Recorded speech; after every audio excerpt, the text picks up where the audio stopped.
नमस्कार दर्शक बिंद और हम बानी चंदन कुमार। दर्शक बिंद आज हमनी आयल बानी सरलाही जिला के भ्रमण में और यहाँ पर सरलाही जिला के भ्रमण के क्रम में आज हमनी के सरलाही क्षेत्र नंबर 4 के ख के प्रदेश सभा के स्वतंत्र उम्मीदवार जे अनार छाप से अपन उम्मीदवारी दिले बानी, जिनकर नाम हमनी के अभी जानकारी भइल है सुधीर कुमार सिंह जी बानी। उनकरा से विशेष बातचीत करे वाला बानी कि जनता के कैसन झुकाव आ रहा बाटे, का एजेंडा लेके आयल बानी, जनता सब में का परिवर्तन करे वाला बानी, इस क्षेत्र में कैसन विकास हुई इनकरा जितला के बाद। युवा बानी विशेष करके इनकरा पीछे जे अभी हमनी देख रहा बानी कि युवा के सपोर्ट बाटे आ ज़्यादा जनसंख्या में जितना होके के चाहिए ना 4 चक्का बाटे आ ना 4 चक्का वाला जैसे रैली लगा के चलेलन 4 चक्का वाला बड़का नेता सब ऐसा रैली कुछो देखे के ना मिलल है। इसे हमनी के लागल कि इनकरा के प्रमोटिंग कल जाओ आ इनकरा से कुछ जानल जाओ कि कैसन एजेंडा लेके आयल बनी। ए विषय में हमनी सब उनकरा से बातचीत करे खातिर उनकरा के स्वागत करे के चाहम। सुधीर जी रउआ के बहुत बहुत स्वागत बाटे। सबसे पहले नमस्कार सब साथी भाई के पूरा नेपाल देशवासी के।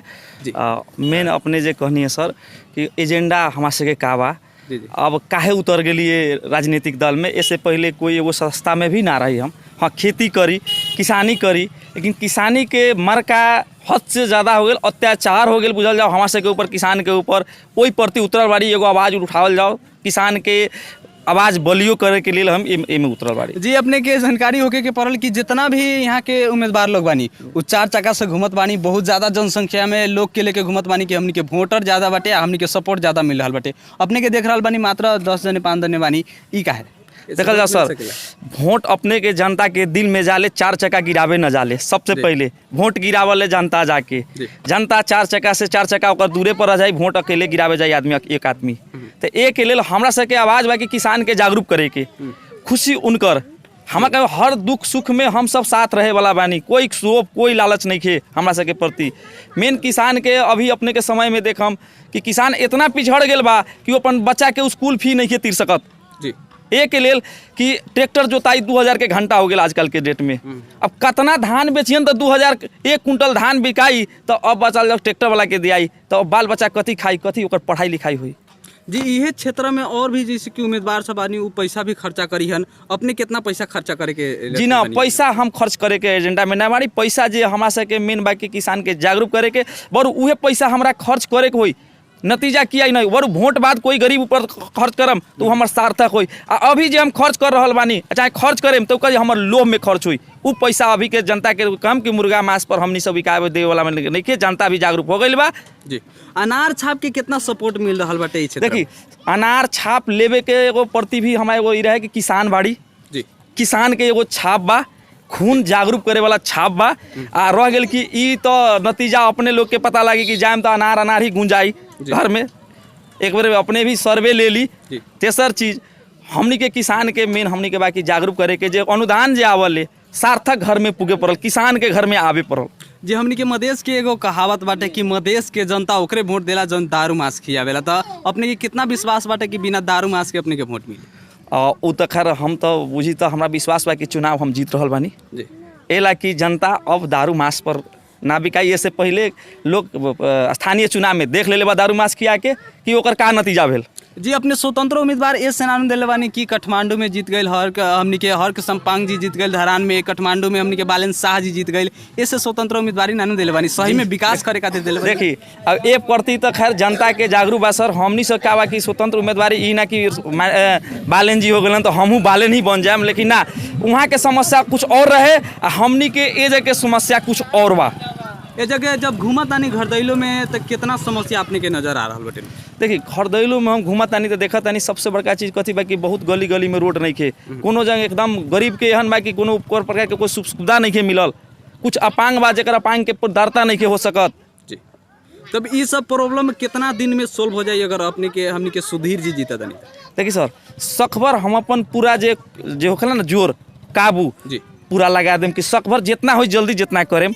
हम अपन जे सुविधा से अभी घूम रहा है बाद में जीतला के बाद भी वही सुविधा से घूमम। ई ना कि 4 चक्का लेम तो बड़ू एम्बुलेंस फ्री सेवाएं बना देम।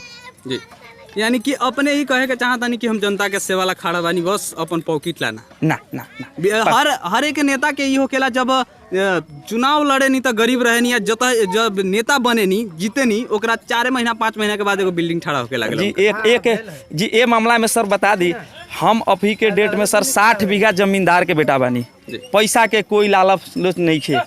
अपने ओकरा के एगो जनता के नाम के लेल हम लड़तानी कि आवाज उठा के खड़ा कर दी एगो नाम रही कि सुधीर सिंह ये काम करके देखलन, जैसे बालन जी बतावत काम करके ढेउआ के लोग लाल सर हमनी के लगे नहीं खे।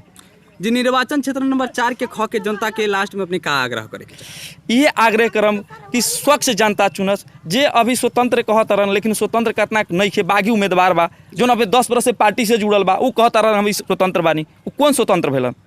स्वच्छ स्वतंत्र चुनस आ जनता के हाथ में न्याय जे बा किसान के ऊपर उठे के पड़ल, उ आवाज उठा के आगा। पहले के जे जीता रहनी है यहाँ पर प्रदेश सभा जी विधायक जी कही उनकरा के जे विधायक जी जीता रहनी है वो अपने के नजर में कितना % विकास कैले होगी?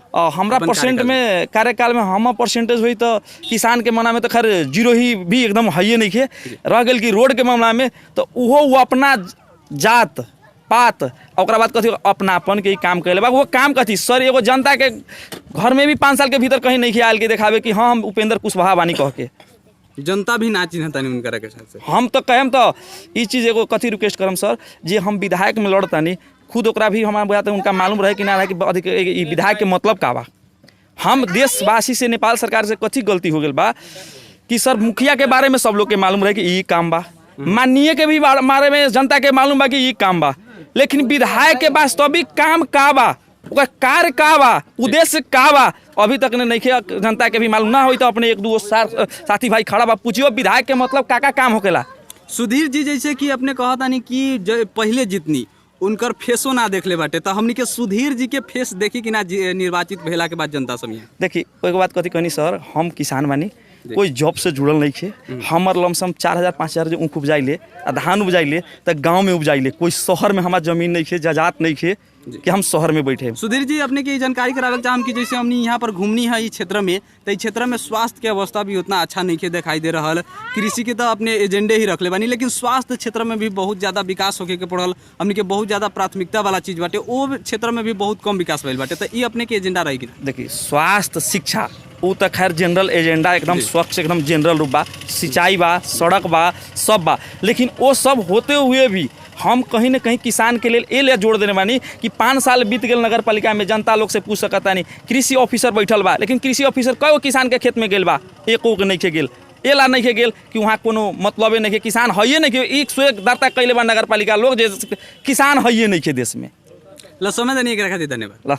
हमनी आज सर्लाही जिला के निर्वाचन क्षेत्र में घूम रहा बानी, 4 होके 3 होके 2 होके हर एक क्षेत्र के हमनी अनुगमन कर रहा बानी और वहाँ पर जहाँ भी जनप्रतिनिधि लोग घरदैलो कार्यक्रम में हमनी के भेट रहा बानी, हमनी सब अंतर्वार्ता कर रहा बानी उनकर एजेंडा का बाटे, जितला के बाद क्या करियन, आज इससे पहले जो जीता रहे वो का कैले बानी विषय पर। और अगला वीडियो में हमनी फिर से मिले के वादा करत आज के वीडियो से विदा लेवे के चाहम। नमस्कार।